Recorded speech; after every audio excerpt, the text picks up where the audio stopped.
Afternoon.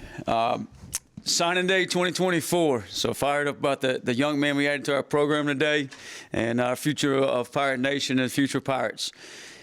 You know, signing days obviously changed over the years. This year got moved up to the first Wednesday in December, which is kind of unusual. It had been like the third week of December, so you'd had a little bit more time to prepare for this, and guys had a little bit more time maybe to flip their commitments or finish their season. We got some young men that still playing this weekend in state championship and playing in playoffs, things like that.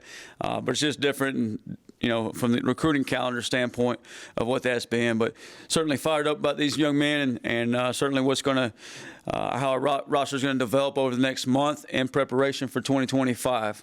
But just feel really good about this group. Most of this group has been committed to us since last summer, and we were able to hold on to them throughout the season and throughout the coaching change.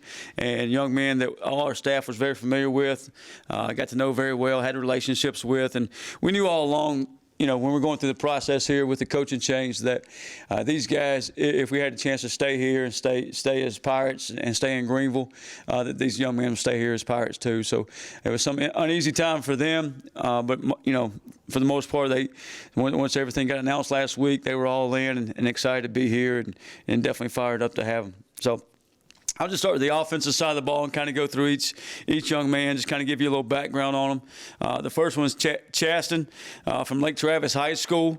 You know, Coach Baker, super excited about him and been down and watched him play after our Tulsa game. You know, dual threat quarterback, certainly thinks he fits our offense. Threw for 47 touchdowns this year and ran for another 16 in his career. But fired up by him. Chaston's been up a couple times to see us play and back in the summer as well, and then Coach Baker had been down to him to see him play, and you know, kind of the Texas connection there as well. So at Lake Travis High School, really good football school. So Eddie Love is a running back out of the Panhandle in Niceville High School. I actually saw Eddie last winter when I was down there recruiting the Panhandle myself, and happened to run across him. Didn't know if we'd have a shot at him at that time. Track guy, I think he's like a 10.7, 10.6. You know, 100-meter track guy. You know, he committed to us on his summer OV. Very explosive running back. Has a chance to do some things for us, get out in space, make guys miss, and has the home run speed as well. So super excited about Eddie. And, you know, he's a highly recruited kid that we feel really good about being able to land. Jonathan Stokes is an O-lineman here in North Carolina, local product. He was at our game last Friday versus Navy. Big body, you know, a big explosive kid that can certainly move bodies, move guys around, and do some things there. So he's played center. He can play guard, probably play tackle if we need him to. But feel really well and feel really good about him just out of Randall High School. Kendall Walton is another O-lineman out of Lamar High School in South Carolina.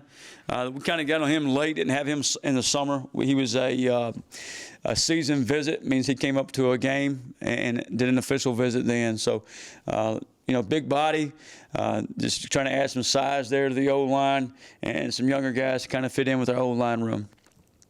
Probably the biggest surprise of the day or of the week, I should say, is a local 252 young man, Johnny Williams.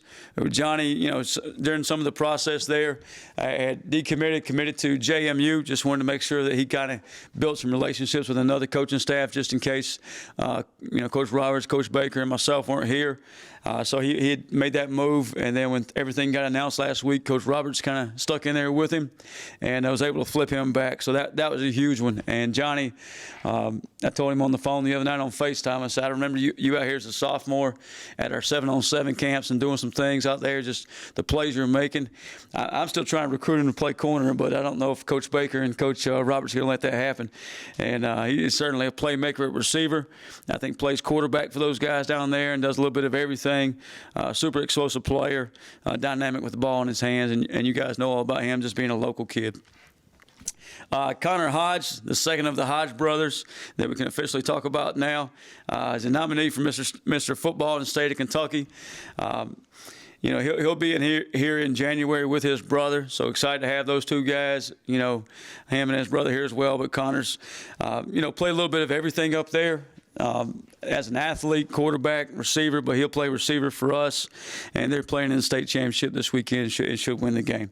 So a lot of these guys I've already talked about, Chaston, Eddie, Jonathan, Johnny, and Connor, are all mid-year guys. I think all in all, we got like a dozen or so of these guys are mid-year guys, which means they'll be here in January and start working out with our guys and kind of go from there.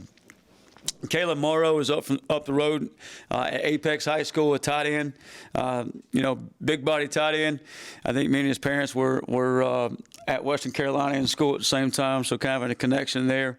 But big physical tight end, blocking tight end that we can use in the run game, as also has good hands. He was actually at our Navy game last week as well, so fired up about him and everything he's doing there. Stephen Collier is a tight end out of South Carolina. We got him listed as an athlete. He's a baseball player as well, and he's certainly a big-bodied athlete that can run, make plays all over. Could probably play defense if we need him to, but I think his spot is playing tight end and be able to split out and do some things like that. He's probably more of a DeCerio Riles type guy than he is an inline tight end. Cayman Reynolds will be the third tight end. So we did sign 3 tight ends today. Cayman being the third one out of Sonoraville in Georgia. Maybe the longest of the 3. Big body. Sonoraville is kind of the northwest Georgia area. He's a playmaker down the field, go up and get the ball, do some things there. But I kind of see him being maybe a more inline tight end guy in the future. May not start out that way, but he'll grow into that certainly. On the other side of the ball, DJ Spear out of Columbia High School in Atlanta. He's got good length. He'll play safety and sandbacker for us, or nickel for us. Kind of a guy that we thought was a very good athlete in camp. Got to see him in camp and got to see him in the summer, spring ball as well last year. And DJ moves around really well, longer body. Him and his dad, when they come up on the visit in the summertime, great people, just thought they fit us really well. And, excited to have DJ in the program. Bernard Lackey. Bernard's stepdad played here, was a Pirate, and so just to have Bernard in our program and have that Pirate connection was pretty special. He's a DB safety from Newton High School, just outside of Atlanta. Fired up about him. Feel like he can come down and play in the box, play in space. I would compare him to more of a Jamarlee Riddle body size, body type kid. Angelo Ross is a corner out of Mount St. Joseph in Maryland, kind of just above the Baltimore area there. Good length. I think he leads the school, maybe broke the school record for the most picks in school history. Just does a really good job of tracking the ball, playing the ball in the air, and got some length and some speed. Saw him this past summer in the 7-on-7 camp up at Maryland. Me and Coach Mott and I were up there and watching him move around and play the game and do some things in camp. So I think that's the key thing about evaluations, and seeing these guys live. And we watched every one of these young men play live this fall, but we also saw them last spring in spring ball, and then we tried to see them in camp in the summer, whether it's at one of our camps or a camp we travel to, and just make sure they fit what we're looking for, fit our needs athletically, and just make sure they're going to be good for our locker room. Another corner is Tavius Horn. He's from down in the South Florida area, Atlantic High School. Returner as well. He plays on all the special teams, really aggressive at corner and doing some things there, kind of running around, making plays. So very excited about Tavius. Darion Horsley is kind of the one kid we didn't know about was going to sign today. And we were hoping we'd land it. But he was committed to us early in the summer, did his official visit here in the summer, him and his mom. From Newton, or from Newnan area, East Coweta High School, which is Coweta County. Darian and his family, awesome people. Coach Rico Zachary had a good connection with the family. Coach Jules did a great job recruiting Darian. He had actually flipped to Mississippi State and flipped to the SEC maybe late summer, early fall, and stuck with them. And then we got him to flip back just this past weekend and feel really good about his length. He's going to remind you of a Siobhan body size, long athlete, high jumper, those type of things. Played both sides of the football at East Coweta High School. So fired up about him. He'll be here mid-year as well. Dominique Moody is a D lineman from North Cobb High School, right down the road from Kennesaw State. Doesn't know exactly where he's at. know his high school coaches really well. Dom is originally, I think, from Ohio, and him and his mom moved down to Atlanta when Dom was in middle school. But a good-sized kid, long arms, great pad level, very athletic on the D-line. Coach Tesh got a chance to go down and see him last spring. We came up here for his OV in the summer, and then Coach Tesh got a chance to go watch him again this fall. So fired up about Dom and how he's going to add value to our D-line room. Josiah Dwyer is at Marlboro County High School, although he was at Clinton as a junior. So he's just up the road here. Originally a North Carolina kid, just went down there for his senior year because of coaching change there. Really good size. Mom Dorothy and the whole family there, super supportive. And, she's a high school teacher. But he'll be a mid-year kid as well. And I think he's going to do big things for the Pirates. Dylan Worthen is an IMG Academy kid, so we had some connections there with some Pirates who were coaching there. He's originally from Georgia, been at IMG the last couple of years, extremely athletic. He'll play on the edge for us. He's a mid-year enrollee as well, but Coach Zachary did a great job recruiting him. Bends really well, long arms, just outgoing kid, so fired up about him. Last couple of guys are our linebackers. Jordan Miles is a kid out of Grissom High School in Alabama, which is Huntsville, Alabama. Super smart, high football IQ, long, athletic, can play sideline to sideline. Dad played at Cal back in the day. He was a safety there. Jordan plays basketball, runs track as well, so he'll enroll in summertime. But just fired up about him. I think brother plays college basketball as well. I got a chance to see him play back in October. Went down and watched him play, and I thought he should have been playing both sides of the ball. Was doing a really good job on defense. The last one is Kendrick Davis from Charlotte, Palisades High School. Long, can run, play sideline to sideline, two-time all-conference. He'll be here in January. Brother plays basketball at Gardner Webb. So Kendrick, been here several times, whether it's for a game, last summer for an OV. I went down and watched him in spring ball last year, and, probably was right in the middle of a practice watching him play and did some really good things there. So excited about his athleticism and length. So that's our recruiting class. Fired up about those guys, excited about that group, and not only this high school group, but what we're going to continue to add to this 2025 roster through the portal, and go from there. And just excited about the future of Pirate football and what we can do moving forward. So, any questions at this time? Coach, just talking to some of these guys, throughout the process, they mentioned you in particular, but obviously the assistant stayed in touch with them. And, a couple of decommitments, but for the majority of the classes stayed connected, committed throughout this uncertainty. What does that say about you? Well, this group is a solid group as an overall, and individuals. And it's hard, I kind of thought for this, like the way the timeline fell out for this, and just for high school seniors in general, that you moved up to the first Wednesday in December. Well, they don't find out who the head coach, East Carolina is going to be till last Wednesday. So there's not enough time to come back for a second visit, so they were up in the air about a lot of things. And some of them were making backup plans and, hey, what if this happens? What if that happens? Which you can certainly understand.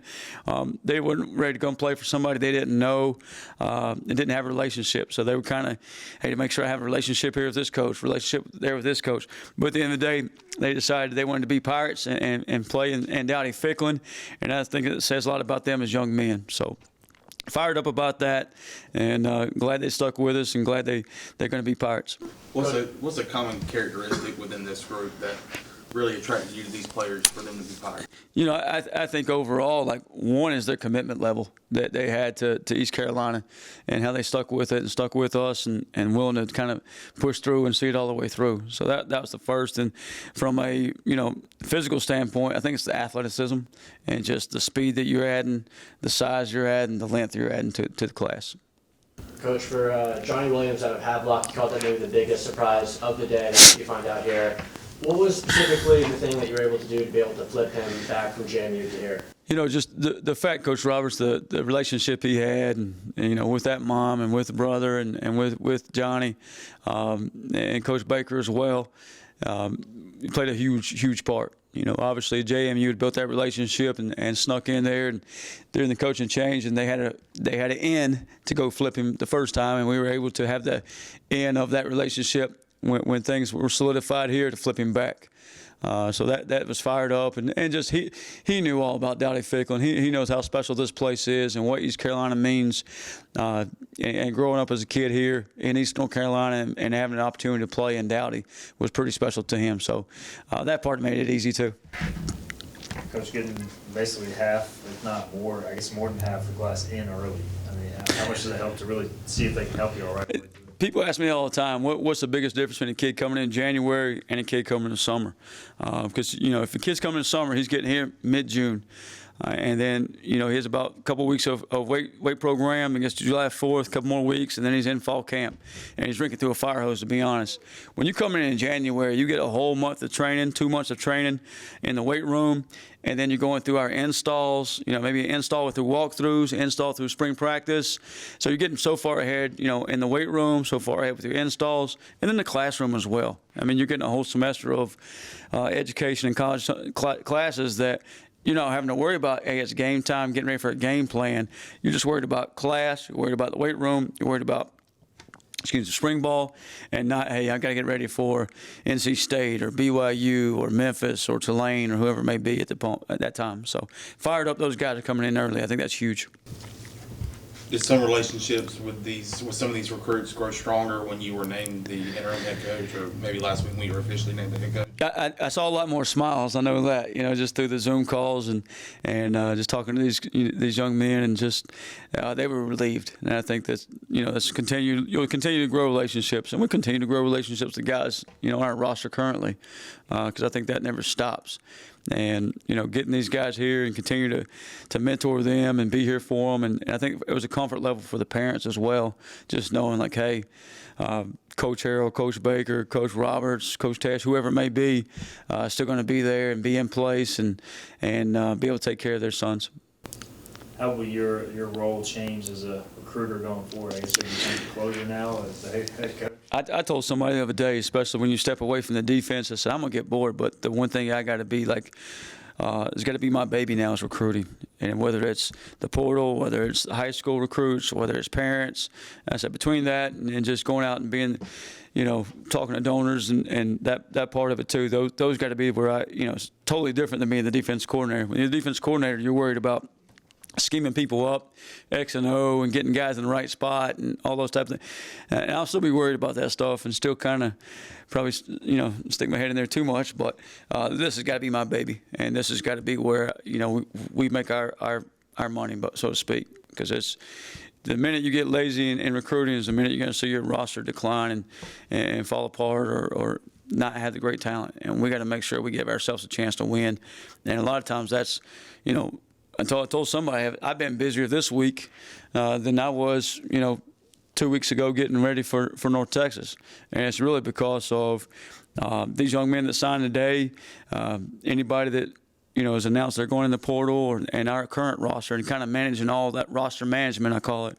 And that's got to be what we're preparing for 2025. We still got one more game. Our job's not done yet. It's one more time to go out and play in 2024 in a bowl game. But, this week's kind of been nice just to focus on 2025 roster and all that. And I told our seniors, like, hey, understand, we're going to we'll shift some thoughts here to 2025 in our roster and recruiting and those type of things, but don't think we're not concerned about you guys and going to finish this thing off the right way. The length you mentioned kind of with the corners and the DBs, I guess improves everybody besides Stady is 6 foot and above. So how much does that help you just adding that length on the back? It means I'm looking up to everybody, right? Yeah, I think anytime you can add length. I mean, you think about the guys who played here really, and play the next level. Julius Wood, Siobhan, obviously. Those guys are long, can run, and I think that's kind of what this class reminds you of, are those type bodies. And, hopefully those type bodies develop into Julius Woods and Siobhan Revels and those type things. But can't coach length. You can do a lot of be the best coach in the nation, but you can only make them so tall and so fast. And we've added that here.